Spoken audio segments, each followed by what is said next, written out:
renseignements, il va recevoir Berthier, Oudinot, le vieux maréchal Kellerman, le maire de Château-Thierry, et différents également généraux. Et c'est de là que la brillante, mais malheureusement stérile campagne de 1814 allait commencer.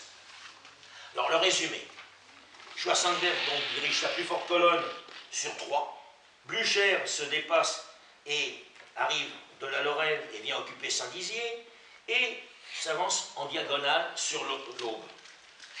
Les deux armées sont sur le point donc de se rejoindre et les Cosaques, on les voit déjà du côté de Joigny et de Sens.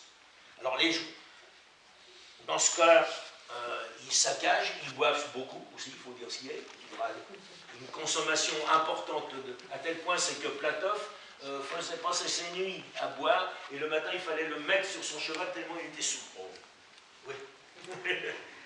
Alors quant à nos troupes, bah, évidemment, oui, ils rétrogradent sur Vitry-François et le 26 au matin, Napoléon reprend l'offensive, non sans avoir fait distribuer à ses hommes justement le vin, l'alcool et le champagne, qui étaient un peu en réserve. Il préférait que ce soit ses soldats qui en profitent plutôt que l'ennemi. Et il chassera le lendemain, le 27, l'ennemi de Saint-Dizier, et là, une question se pose. Doit-il pousser sur Chaumont et Langres pour repousser l'ennemi, ou bien passer et redescendre sur Troyes pour empêcher la jonction des deux armées? Et évidemment, on le sait très bien, c'est ce que Napoléon va faire.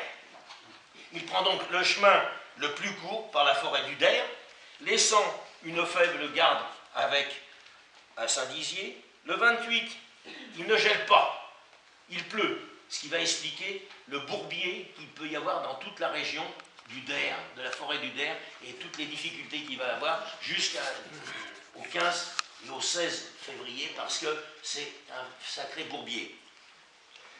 Je l'ai raconté l'autre jour à Château-Thierry, les problèmes à tel point, c'est que des soldats russes se sont enlisés carrément dans un petit rue de Loire, on peut le citer, et ils s'étaient enfoncés jusqu'à la taille, pour vous dire la boue qu'il pouvait y avoir.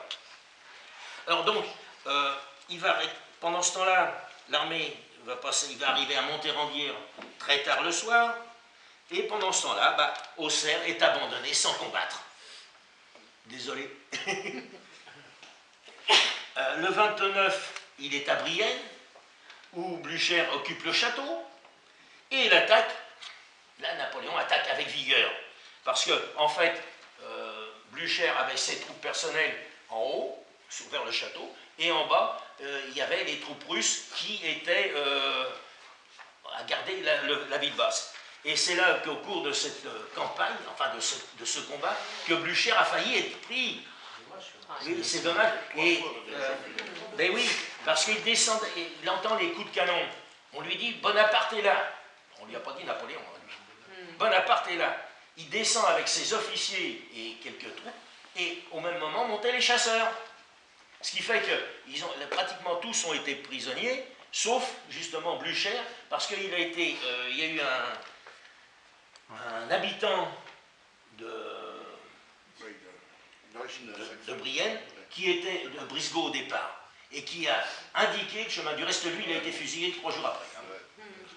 Et il ne faut pas oublier que les autres ont été pris, dont le neveu du chancelier, Heidelberg, qui a été prisonnier. Et par contre, il ne faut pas oublier que Napoléon a failli être prisonnier aussi. Fait prisonnier, car à un moment donné, il s'est retrouvé avec Gourgaud, et puis 2-3 autres, et il y avait un peloton de Cosaques qui s'est retrouvé là. Il a fallu même qu'il sorte son épée lui-même. Donc, c'est donc un sanglant combat. Alors, il y a eu le général de Couz et le brave contre-amiral Bast qui furent tués. Du reste, le contre-amiral est enterré à Brienne-le-Château.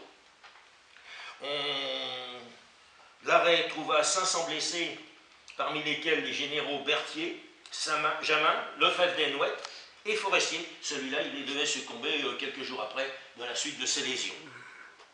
Malheureusement, comme je vous l'ai dit, cette victoire de Napoléon fait reculer plus cher sur Bar-sur-Aube, et ce qu'il ne voulait pas arrive. Les deux armées se retrouvent et se rejoignent. Et donc, comment? Et oui, ça va être la retire. Alors ce jour-là, et puis le 31, bah, évidemment, il y a une défense acharnée sur Sens, et le 1er février, évidemment, le combat s'engage à la Retière. Pendant 12 heures, 40 000 Français vont soutenir le choc de 160 000 hommes. Et à 8 heures du soir, bah, Napoléon il est obligé de faire reculer ses troupes par le seul pont de l'Esmont et par Pinay. Et le pont de l'Esmont va être défendu à acharnement par des gardes nationaux qui venaient d'être engagés depuis la Seine-et-Marne. C'était ceux de la Seine-et-Marne. Et il ne va rester sur le champ de bataille environ 2000 cadavres et 500 chevaux qui vont être enterrés que plus tard. Alors, après la Retière, Châtellerault va s'occuper d'environ 1 millier de blessés. Il y en a certains qu'il va pouvoir emmener, parce qu'il y a des chariots, il y a des charrettes, des ambulances, comme on peut dire, jusqu'à Nogent. Et à Nogent, il va les faire partir par bateau jusqu'à Melun, et de Melun jusqu'à Orléans par la terre. Par contre, il y en a environ 200 qui vont être sur place, donc il va les mettre à l'église et à l'hôpital de Brienne, où il va les confier aux bonnes sœurs, les seules infirmières qui ne faisaient pas la grève à l'époque. Et il va donner 50 Napoléons pour pouvoir, entretenir ces braves blessés. Le 3, 4 et le 5, il va donner du repos à l'armée sur Troyes.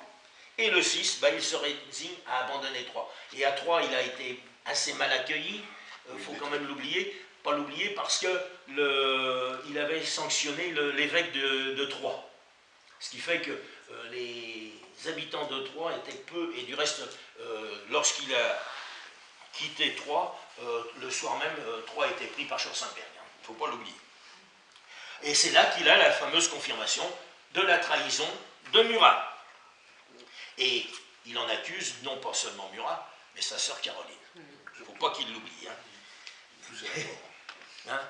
Du reste, j'ai retrouvé un petit mot, je ne sais plus si je l'ai mis quelque part. C'est une lettre de Jérôme à sa sœur Élisa, où il dit qu'on ne peut pas faire confiance à Murat, et qu'ils sont anti-français et anti-nationaux. Je l'ai retrouvé il n'y a pas longtemps. Alors, donc, pendant ce temps-là, Macdonald va reculer jusqu'à Triport, il va faire sauter le pont le 10, et il va se retrouver sur Meaux. Ils sont bien avancés. Hein? Ça avance. Ah oui, ça avance. Du reste, vous pouvez suivre sur vos cartes.